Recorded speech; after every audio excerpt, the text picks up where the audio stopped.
提到挑战，人们会想到圣经中的大卫，他敢于挑战巨人，并且胜了巨人。然而很多时候毁掉一个人的人生并非是外面的巨人，而是里面的巨人，可能那只是过去的经历，过去的伤害。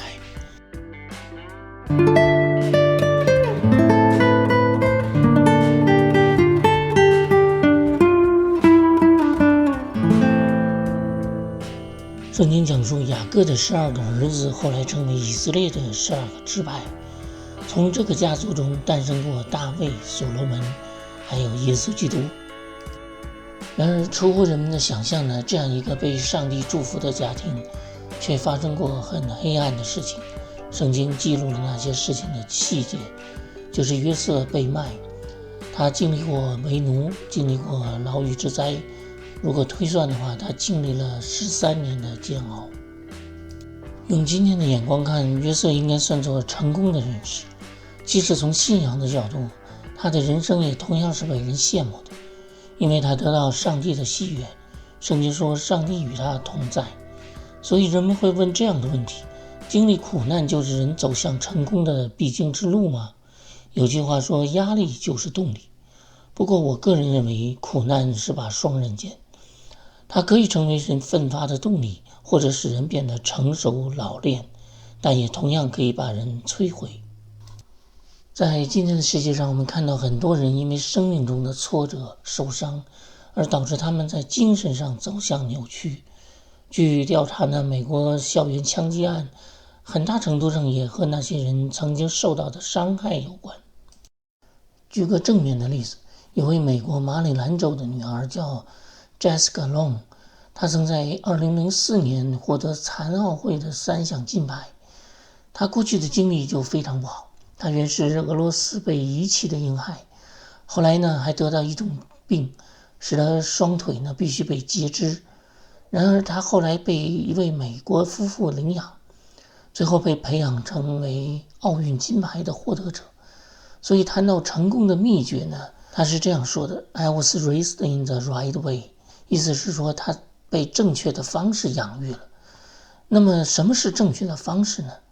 创世纪中的约瑟的故事就讲述了上帝介入的人生，那就是正确的方式。我们看到约瑟所经历的一切呢，都是上帝的安排，他的一生也是上帝介入的一生。凡上帝开始的事情，当时间到了，他也会亲自来了结。创世纪的42章呢，讲述呢，由于饥荒开始，雅各呢就是打发他的儿子们去埃及讨粮食，从而引发他有机会与哥哥们见面。整个的约瑟与哥哥们见面的过程中，多次提到约瑟哭的事。当时刘辩说：“我岂不是对你们说过，不可伤害那孩子吗？”经文说他听到这里就退到外面哭了。这里是约瑟的第一次哭。说到伤害呢，使人想到电影《功夫熊猫》里面的孔雀呢，总是扮演着是伤害者。他之所以成为一个罪恶的象征，是因为他不能够忘记过去，所以他总是选择以恶对恶，甚至以恶对善。他的理由是说，伤口可以愈合，但伤疤永存。然而熊猫呢跟他说，过去的经历呢是一方面，但是你打算成为怎样的人呢，是你自己的决定。孔雀呢是一种人的代表，就是当自己的能力强过对方的时候，心中仇恨呢就会促使人做出过度报复的行动。有时候人的情感是不受理智的控制，而是受控于人的情绪。这也是很多情况下原来的受害者因为得了机会而变成了伤害者。然而约瑟却不是这样，虽然他对他哥哥们语言严厉，但他谨慎自己的行动，从没有失去理智。创世纪的45章讲述了约瑟的第3次哭，起因是他们复述与父亲的对话。当约瑟听到那位老父亲的命与这位童子相连，他对父亲的情感如同复活了一般，因为当时的父亲也是同样的这样的爱他，与他相连。也正因为这样，他决定在众兄弟面前坦白自己。经文说，他就放声大哭，埃及人和法老家中的人都听见了。虽然整个的过程没有提到上帝，但上帝的手却在暗中引导着一切的发生。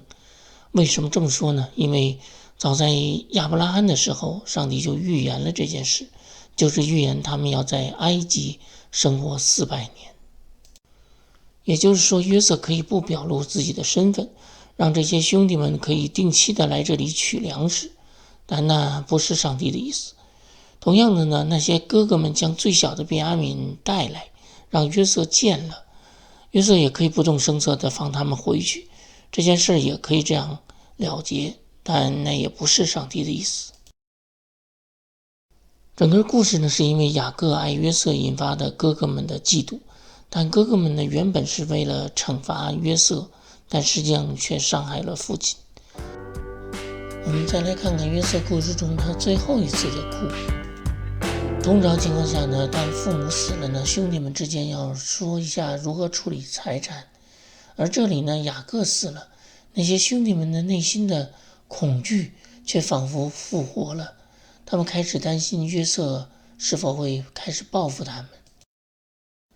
为什么会这样呢？我想一个可能的原因是，那些兄弟们从未向约瑟承认自己的罪，他们只是回避过去，而没有真的将过去留在过去。约瑟在这个时候哭了，应该是伤心的哭，因为他做了这一切，又饶恕他们所做的。那些哥哥们仍然没有理解，这叫他伤心。他只能再次的耐心的解说，不要惧怕，我岂能代替神呢？从前你们的意思是害我，但神的意思原是好的，要保存许多人的性命，成就今天的光景。我觉得这一点才是关键。虽然人与人不同，有的人呢心胸会更开阔些，但这都是人的本性。如何能够超越呢？只有上帝让人看到他的计划，人才能超越自己。因为人自己的得失在上帝面前实在是太微乎其微了。分享一点我自己的经历，那是10多年前的事了。当时我在一家橱柜厂做木工，一个很平常的一天，车间的工头呢交给我一项工作任务，他也没有多说就离开了。没有想到的是，我的电钻突然出了毛病。因为花时间在修工具的事情上，工头回来的时候呢，工作还没有完成，他就很生气。不久呢，公司裁员，我发现自己的名字是被列在名单之中了。通常呢，公司的裁员是按照工龄，是不会轮到我的，所以这件事呢，临到我呢，我就想到和那次蹊跷的错误有关系。当时有同事就建议我去找公司的经理做个自我申辩，我没有那么做，原因就是我心中一直想到的就是创世纪中的约瑟，就是他说的那句名言，但神的意思是好的。这句话开始的那个但是，代表了一切的不好在神的意思是好的情况下都变得微不足道了。所以对比当年的约瑟呢，只被关在监狱里着，而我呢，只不过是失去了一份工作。如今呢，回头看呢，自从我离开了那家公司以后呢，就开始有人给我提供生意的机会，并从那时起呢，一直到如今，就这样一直做下来。按常人的心态呢，遭遇裁员的事都会感觉到自己很冤，甚至心中愤怒。原因就是人只能看到自己当下的工作，眼下的收入。我在饥荒的意义那期视频中分享过，那位上帝是看不见的，但他希望人相信他的安排，就是相信神的意思原是好的，这就叫信心，而不要定睛在眼下的工作，眼下的收入。记得当时信中不断出现的就是创世纪中约瑟的那句话，但神的意思是好的。如今回想起来，那次裁员真是上帝的意思是好的。那个不幸的对我来说不是不幸，而是一个新的开始。看到这一点，自然那个裁员的理由已经是微不足道了。